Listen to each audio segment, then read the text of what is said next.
Sveiki mūsų mėly klausytojai, Sveiki. Mes ir vėl čia, VMI tinklalaidėj, pietų pertrauka. Taip, ir su manimi mano sesė Eurėja. Sveiki, ir mano brolis Finas. Finas, taip, esam projekte mokesčiai kūrę ir šiandien pasikvietėm svečią, pasikvietėm Viktoriją, kuri pas mus yra stilistė, influencerė.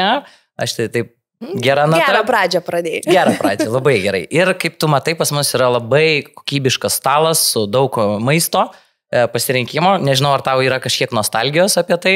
Tai klausytojai, kurie irgi pietauja, irgi pavalgykit skaniai, atsigerkit. Desertų būtinai pasimkit. Jo, vat kai mes irgi turim.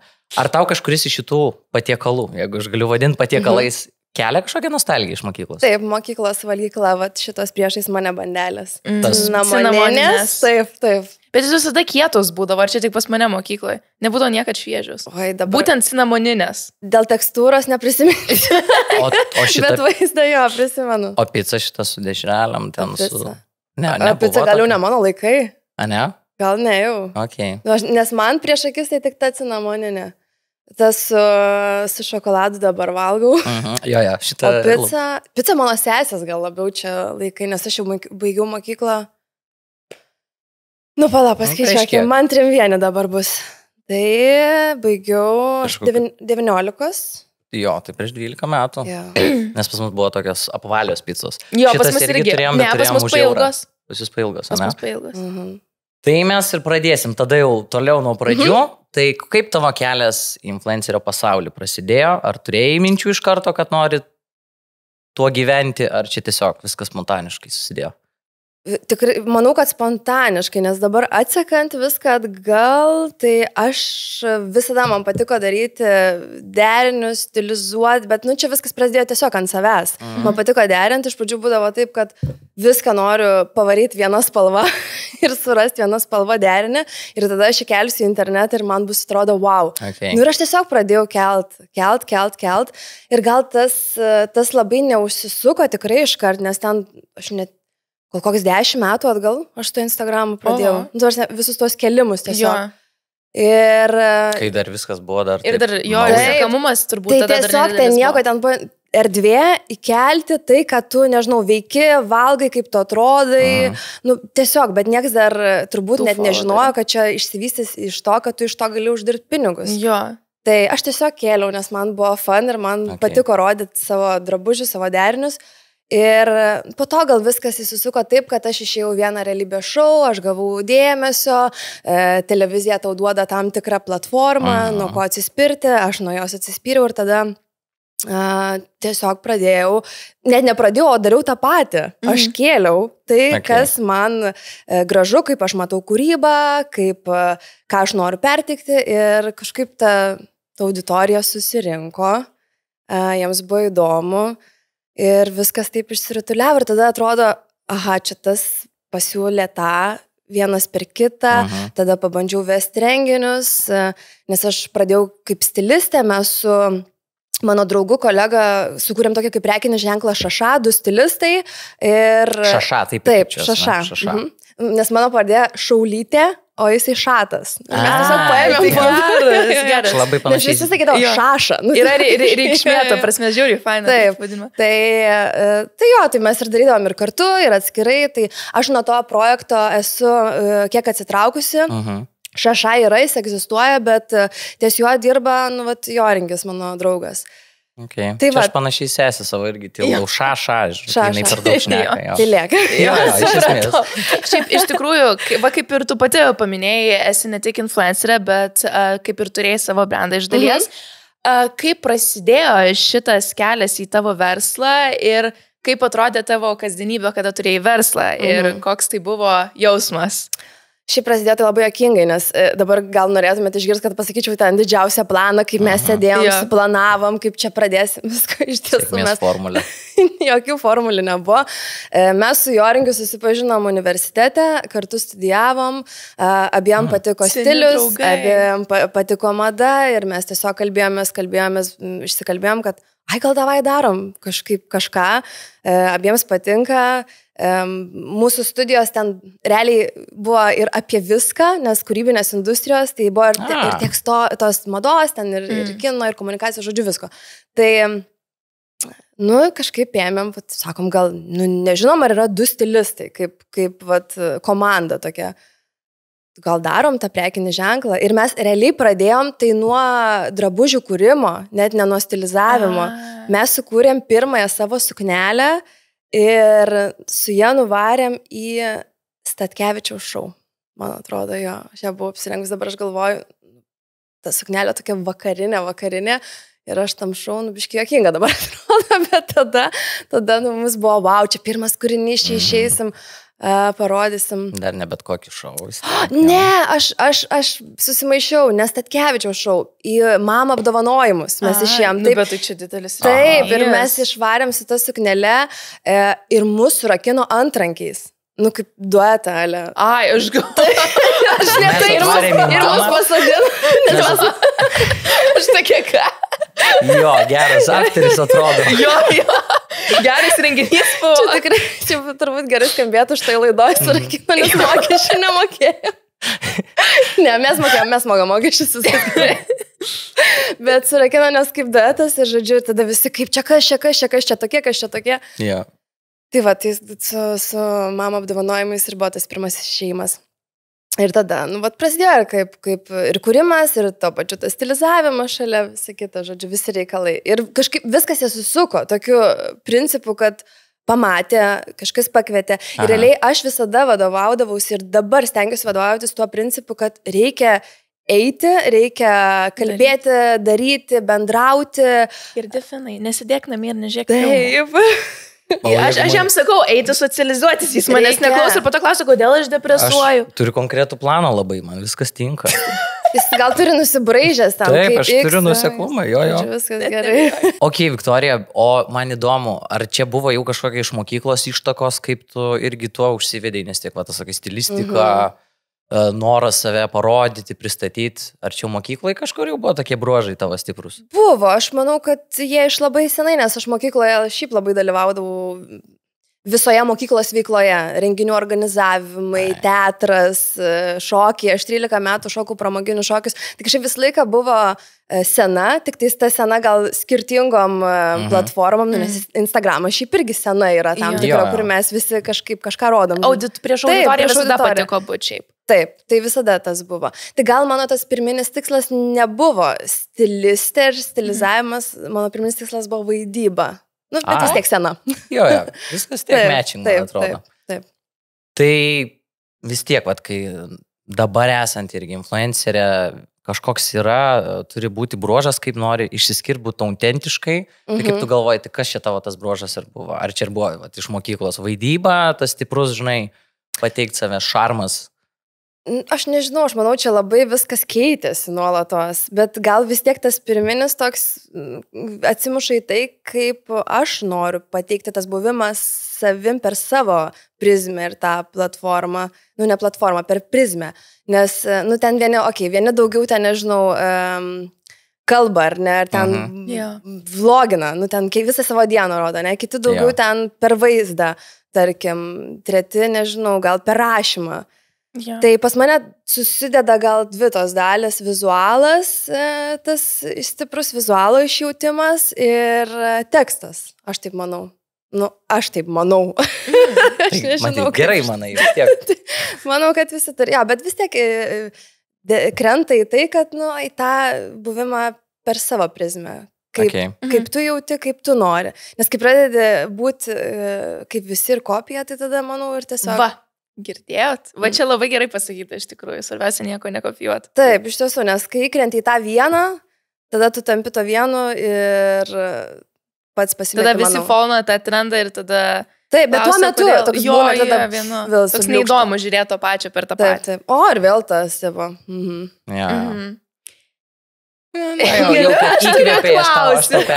Aš turiu klausimą, kurio nekantrauju paklausti. Šiais laikais yra labai išpopuliarėjęs tas visas influencerio darbas.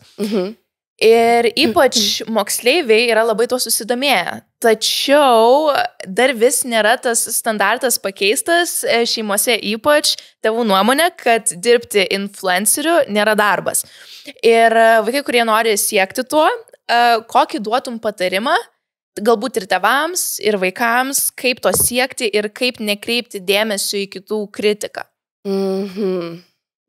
Tai toks stiprus klausimas. Tai susakau. Nedažnai Aurėjai patinka. Pavyksta tokių klausimų. Čia labai turbūt ilgas mano atsakymas būtų jums atsibosti. Tai mes turim laiko. Turim. Pas mus svečiai irgi, žinok, pertraukauja bent 45 minutės, valgo, tai žinok, drąsiai, spėsim. Tai aš tas kempikas ir atsakinėsiu į vieną klausimą. Ok, tai gal pradėkim nuo to. Pirmą dalį pamiršau iš tiesų. Ai, ką patarčiau, ne? Ne, pirmas gal aš sakyčiau, tas visas standartas, kokia yra tavo nuomonė, dėl to netikro darbo, kaip sako influencerių. Ir tavo nuomonė, ar čia skaitos darbas, pirmas dalykas. Antras dalykas, kaip tai pateikti va tėvam. Tai taip, turinio kūrimas yra toks pat didelis ir sunkus darbas, kaip ir visi kiti darbai, aš manau, dėl to, kad gal žmonės tiesiog nemato tos pusės, kuri yra už užuolaidos, kai tu turi ten taip pat derinti dalykus, vykdyti komunikaciją su klientais, tada paruošti tą medžiagą, tada tą medžiagą susiderinti, tada tą medžiagą sutvarkyti, tada tą medžiagą paleisti į viešumą, tuomet duoti ataskaitą. Aš dar nekalbu apie tuos visus, jeigu kaip ten stengiasi išpildyti visą tą ten rekvizitai, aprangos ir panašiai. Tai taip, tai yra... Skamba daug. Taip, tai yra daug. Tai daug užima laiko. Jeigu tu nori padaryti gerai ir išpildyti, aš, pavyzdžiui, laiko noriu, dirbdama su prekiniais ženklais, su kuriais, tarkim, aš ten turiu metinės sutartis, aš visuomet noriu padaryti taip, kad būtų viskas maksimaliai gerai. Aš, aišku, kartais gal nuo to ir degu, nuo to maksimaliai gerai, bet man, jeigu aš jau darau ir aš jau apsiėmiau tą darbą, tai reiškia, aš jį ir padaryti noriu gerai maksimaliai. Tai taip, tai yra darbas, kurį, paprasme, kaip ir nežinau, kiekvieną kitą darbą yra sunku dirbti. Nežinau, nebent tu į tą darbą žiūri atmestinai ir tau vienodai, tu paėmi ten. Nes gal dar vienas dalykas, tas turinio kūrimas skamba dažniausiai, jums, pavyzdžiui, skamba kas, tarkim. Nusifilmuoti priešais kamerą, padaryti reklamą. Taip. Taip atsisėst, tu pertrauką, atrodo, pasistatai kamerą, davai, pabėvizgėsim. Tai va, teoriškai čia visiems. Taip, teoriškai dažniausiai tai visiems atrodo. Man kas yra, pavyzdžiui, turinio kūrimas? Man tai yra visa priešistorė prie, kaip tu bendrauji, tarkim, su klientu ir ko jis iš tavęs nori, ko tu nori iš kliento, ką mes galim sumečinti ir padaryti. Tuomet, kaip tas ten, tarkim, prekės ženklas, aš nekalbu apie ten, tarkim, daiktą, aš kalbu visą prekės ženklą, kaip jį įvesti pas save į turinį, į gyvenimą ir kad tai nebūtų kažkoks tik tais pablevizgojimas prieš telefoną ir aš jau atidirbau, viso gero aš tą daiktą padedu. Bet kaip įvesti tai į savo gyvenimą, į turinį visom prasmėm, kad tai būtų stipru, įdomu ir kad mane pačią vežtų. Tai aš kažkaip gal taip galvoju, dėl to man visą laiką tas turinio kūrimas nėra tik tais kamera ir aš, o tai yra daugiau aplinkui. Tai teorija pagalvok, žinok, nes tu čia taip labai nori, bet kuris, man atrodo, nepagalvoji, kiek reikės. Bet aš nesugebėsiu, kodėl tu mane taip nuvertini? Aš tik tą užmetu, žinai.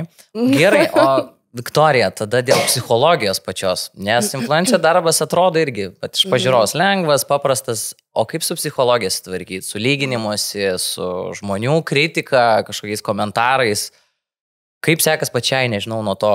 Ar atsirefreshint, atsistumti, nekreip dėmesio? Manau, kad nėra taip, kad nekreipiu dėmesio. Vis tiek faktas, kad tai yra tas lyginimasis.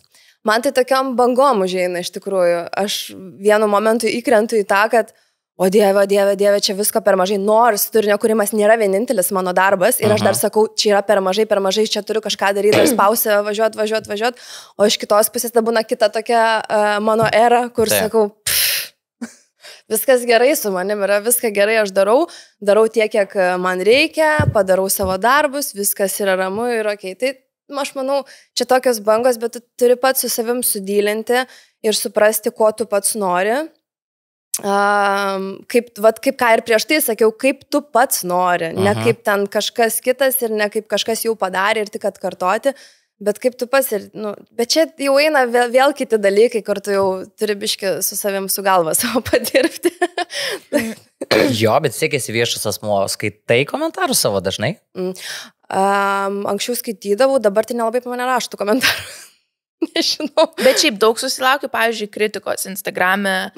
Ar į tai reaguoji kaip nors, ar tiesiog, jeigu kas nors kažką pakomentuoja, nekreipi dėmesio? Ne, reaguoju. Šiaip aš visada reaguoju, aš jautrus žmogus, tai man visą laiką kerta per vidinius dalykus, bet tiesiog vienu momentu sakau, kai būna mano ta era, kur aš labai labai jautriai sureaguoju, tai tada, o Dieve, ar tikrai čia su manim taip yra, o kitą kartą, viskas ok. Nerūpit jūs. Nerūpi, aš turiu savo nuomonę. Bet jo, kai yra sveika kritika ir tarkim, man žmogus gyvai ateina ir pasako kažką, o čia fainai, arba ten gal tą galėjai, arba ten pasiūlymas ir panašiai. Tai man labai fainai, kai pasako žmogus savo nuomonę iš šono, į kurią aš galiu atsižvelgti arba ne, bet kai tiesiog drebia, nes jis gal tuo metu blogai jautėsi ir norėjo ant tavęs išpilt kibirą savo blogų emocijų, nu tai tada ačiū. Aš tą kibirą atgal paduodu. Pripildai dar, žinai. Šiaip, iš tikrųjų, atrodai tokia šiaip užsimotivuota, ką darai ir matus, kad myli tai kuo užsiemi. Bet jeigu, sugrįžkim, kada tu buvo 14-16, ar ji būtų pagalvojus apskritai, kad tu užsiimsi tuo, ką darai dabar ir jeigu galėtum sugrįžti laiką atgal, ką tu pasakytum savo mažai tu? Kokį patarimą gal duotum? Kad viskas, ką darai, yra gerai ir kad tiek dar daug visko laukia, iš tikrųjų. Šiaip dabar pagalvojus, kažkurią dieną tai permečiau viską atgal. Toks buvo, nes aš sakau, man dažnai gal mane tas maksimalizmas spaudžia, kad čia dar kažką gal reikia, gal kažkokį naują projektą sugalvoti, gal tokia sėdėjau vieną dieną ir aš galvoju, bet aš tokia esu dėkinga už tiek visko, kiek įvyko ir kiek visko buvo ir kad ėjau, dariau, kad ten ir, tarkim, kažkur nepaėmė, kažkur pasakė ne, nes daug tų, pavyzdžiui, nebuvo. Ir kad vis tiek ėjau ir bandžiau. Ir aš vieną dalyką, ko nenoriu, tai aš nenoriu, kad praėjus dar kažkiek metų aš gailėčiausi, kad kažkaip kažkur nenuėjau, nors tuo metu būčiau užsigandus, kad, tarkim, mane atmestų arba pasakytų ne, arba man neišeitų tiesiog. Nes kartais irgi tai būna, kažką pradedu ir, nesigauna tiesiog, nes, kažkaip gal ir nebe mano. Bet vis tiek aš noriu lipti ir kištas kojas ten kažkur ir bandyti. Tai aš manau pasakyčiau, kad viskas yra gerai, tu pakankama, varyk ir pamatysi, kiek dar tavęs laukia. Kaip miela. Graži žinutė, man atrodo, irgi mūsų klausytojams. Ir tada jau mes pereisim prie mūsų, žinai, kai projektas mums irgi išduoda, mokesčiai kūrė, tai apie pačius mokesčius. Taip.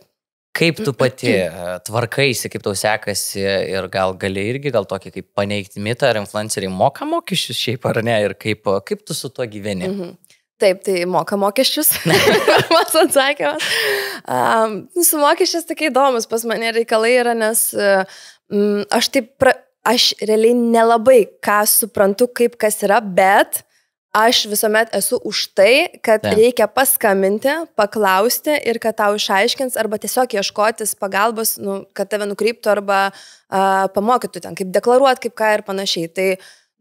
Tai viskas yra, aš visada prašau pagalbos, kad, jeigu aš nežinau, aš iškart skambinu, tarkim, į VMI, skambinu ir aš klausiu ir aš šiaip realiai visada gaunu tos atsakymus. Jeigu negaunu, aš dar kartą skambinu, kad aš išsiaiškinčiau ir kad padaryčiau viską tinkamai ir kad viskas būtų okei. Aš nesu tame gal specialistė ir aš nelabai stipriai suprantu, bet sakau, man viską paaiškina, aš padarau, man ramu, aš padariau, sumokėjau ir viskas, važiuojam toliau. Tokia ryžtinga. Žodžiu, nepameti kas čia kaip, varai, skambini, beldys ir... Taip, aišku, būna kartais, kad ten, sėdžiu už galvos susijėmus ir ten galvoju, o Dieve, kaip čia dabar, bet, aš taip paskambinu, sakau, sveiki dabar, klausykit, aš turiu... Yra problema. Aš noriu išspręsti, prašau man padėti ir, viskas man išaiškina, kaip ką. Jeigu dar, sakau, kažko nesuprantu, dar kartą skambutis, aš suprantu, kad jie vis tiek turi tau padėti, jeigu tu nežinai, ką daryti. Tai vat. Jo. O šiaip esi pagalvojęs, susimokė mokesčius ir galvoji, kokią naudą atneša mokesčiai kūrėjams, influenceriams? Esi apie tai pagalvojęs? Ir jeigu taip, kaip manai? Iš tiesų nesu. Tai mes dabar tave kūrybininkę patikrinsim. Pažiūrim. O ne. Kas bus? Nu? Tikrinsit? Jo, Ne? jo. Aš nežinau, nepagalvojau apie tai. Nu, tai faktas, kad ten visi... Dabar galim pagalvoti. Jo, jo. Nu, gerai, sveikatos ten visi tie draudimai, taip? Bet influenceriam. Tikrinimus Taip, reakcija. man reikia, taip. aš tikrinu, ar gerai pasitvirtinu. Jo, Jo, jo. taip. Nemokamas gydymas. Gydymas. Jo, jo. Nu, tai kuriejų galbūt, nežinau, dabar brainstorminu, bet nesijuokit. Galvoju, tiesiog, kai Homeris būna, va. Jo. O kažkokie projektai, tarkim, gali būti finansuojami valstybės. Taip. Taip. Taip. Aš turiu galvą. Taip. Nu, Valstybiniai sektoriai. valstybiniai, Taip, gali. Ramos teatrai. Individuali Meniniai. veikla, vis tiek. Taip. meniniai visi dalykai. Tos pačios konsultacijos, kur sakė irgi. Taip. Taip. Jau 2 pasakiau, nes konsultacija trys. aš pirmą pasakiau. Galim Jo. jų tris išskaičiuoti. Nu gerai, kas dar? Kaip jūs galvojat, kas dar?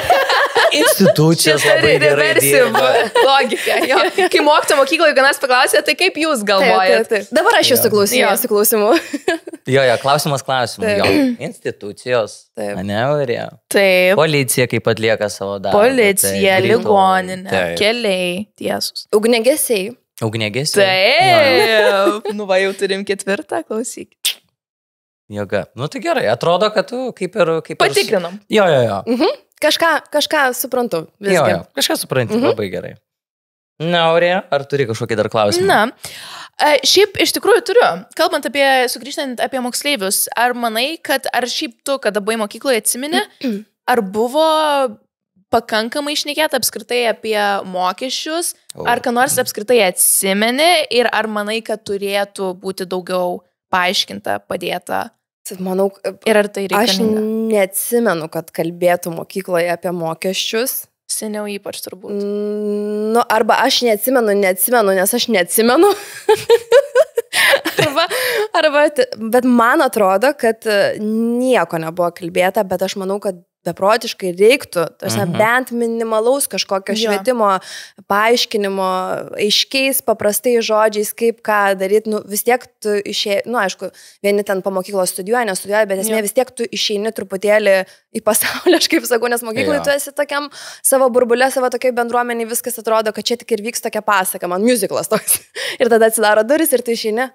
Aha, tai čia, kaip prasideda suaugusio gyvenimas, kai tu turi kažkaip kažką deklaruoti, kažkur kažkiek pervesti, sumokėti, jeigu tu kažkaip dirbi, padarai kažkokį darbą. Aha, jeigu ten turi individuali veikla, tarkim ten, kas tas, ten Jo. verslo liudijimas, kas tai ir toks kažkokio bent, aš manau, tikrai reiktų minimalaus paaiškinimo, tokių pradmenų, tokio paprastumo, kad suprasti ir suvestų kaip kas. Tai man atrodo, čia taip krypstant jau truputį į pabaigą, tai mums klausimas, vat, ir galbūt tavo sekėjams, kurie klausysi šitos tinklalaidės, tai jeigu vat, nori klausytojas mūsų tapti influenceriu, kokie yra pirmieji žingsniai, gal tavo patarimai, kokie galėtų jo būti ir kaip jam nepasimestame sraute, kaip sakai, va, individuali veikla, kokį tu pasiūlymą teiktum, kad žmogui nebūtų... Irgi vėl brainstormina. Didžiausias Aš jau panikos. matau. Jo. Palauk, aš galvoju, matai, pas mane tas vat, kelias toks įdomus, nes viskas labai su ta kūryba yra persipinę. Natūraliai. Taip, viskas išėjo natūraliai ir gavosi, kad ne tik tas turinio kūrimas yra ir dabar šalia, tai visko yra taip apsipinę, vis tiek viskas kūrybai. Tai, nu gerai, aš gal tada taip, kaip kūrybininkų tuo viso, ne? Tai pirmiausiai, ką jau vat, vėl kartoju, gal įsigryninti, ko ir tikrai ar nori. Tarkim, su tais pačiais socialiniais tinklais. Ja. Kodėl tu nori ten būti, kelti ar ne? Tu gal turi savo prekinį ženklą, kažkokį ir jį planuoji, tarkim, turėti. Mažą kažkokį versliuką, ar ne, nežinau, ten gaminu rankinės ir noriu, tai reiškia, man reikia tos platformos, kad aš parodyčiau savo gaminius, kad aš parodyčiau savo kūrybą, kad kažkas pamatytų, ar ne, ir ten tokia vis tiek didelė bendruomenė, kur vieni per kitus, ar ne, ir dažniausiai, nu patys pagalvokim, taigi kažkaip kažką persiunčiam, žiūrėk, kaip čia tas fainai, per Instagramą. Jo. Ja. Vat, kažkokį vizualą neparodyt. Jau net žinučių nebesintinėjom, realiai viską per Instagramą. Taip. Tai vis tiek tada įsivertinti, kaip ką tas Instagramas gali duoti ir jeigu ten nori, arba tiesiog, nežinau, nori gamini maistą, žiūri bandelės. Ir tu jau yra, ne? Žiūri.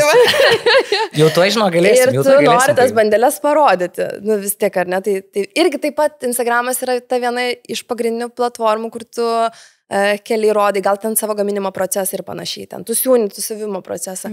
Tokia, ir fainai parodyti tuos visus užkulisius, kaip tu ką darai, ar ne, kaip gimsta tas kažkoks projektas. Nes dar įdomiau yra. Taip, projektas ar ten, nežinau, kažkas. O tai gal mums reikia užkulisius pradėti rodyti? Šiaip taip, tarsi labai įdomu būtų. Nežinau, tai kad tu žinok, kai tu pradedi nueini nuo podcast'o tokias... Filmuoti mūsų visą gyvenimą, Fino ir Aurėjos. Tai aišku, neįdomu būtų, tu ten filmą žiūri visą dieną. Bet aš tau paaiškinčiau, matai, gal jo, mūsų užkulisiai būtų labai gerai, nes aš tau viską nusikliai visada pasakoju. Matai, jinai dabar čia labai gerai pasiruošus, žinai. Tai matai, viskas, mes nežinom, kas vyko prieš. Aš tik dabar matau, kaip jūs pasiruošėte. Tai va, tai gal tas galtinis būtų įsivertinti, kaip ką gali ta platforma, tarkim, Instagramas duoti ar ne, ką tas turinio kūrimas reiškia tau, kodėl tu nori, manau, su juo būti, su turinio turimu. Gerai nusišneku, kodėl tu nori kurti tą turinį. Na, žodžiu, ir atsakyti savo klausimus tiesiog. Žinai, nes visada pradėjęs, pabandęs, pabuvęs, visada tu viską gali pakeisti. Bet kokioj srity, jeigu tai yra ne tavo, aš manau, čia yra drąsiausias žmogaus žingsnis yra išeiti iš ten, kur yra ne tavo ir kur yra ne tau, ir eiti ten, kur tavęs laukia, kur tu jausies gerai ir kur tu norėsi, žinai, atsikėlęs kiekvieną rytą degančiom akim eiti, kurti ir daryti, o ne ten, kur tu atsikėlęs norėsi tiesiog užsimerkti ir vėl eiti grįžti į lovą atgal. Nu va, kaip gražiai pasakyta. Čia žiūrė gražiai, žinok, visiškai gražiai pabaigai šitą natą. Kažką tik buvo, aš nežinau. Čia kaip būna su būgnai. Aš girdžiu čia būgnai. Jo, gerai, jūs mane pajutai. Tai man atrodo, taip ir pabaigsim. Labai ačiū klausytojams, kad klausėte. Irgi prisiminkit Viktorijos gerus žodžius. Tiesiog, jeigu kažko nesuprantat, jeigu irgi kyla klausimų apie mokesčius. Visada klauskit. Skambinkit vieną kartą, skambinkit antrą kartą, tikrai padės. Ir pakonsultuos. Jo, ir pakonsultuos visada. Tai labai ačiū Viktorijai, ačiū mano tradiciškai sesijai. Nu taip kažkaip labai be entuziazmo, bet ačiū Finui. Šiandien tavo geri klausimai tikrai buvo labai. Klausimai. O dabar, žinok, man atrodo, mes tikrai jau galim išsirinkti, jeigu norim bandelę. Aš tai labai noriu. Tai gerai, aš tuos laikus tada. Jo, tai tuos laikus. Galime susidaužti taip. Cinamoniai. Nu, tai aš skirtingas? Aš šokoladinę. Ne, aš su pitu nenoriu. Nedraugausi. Gerai. Činčien. Činčien. Skanaus. Iki.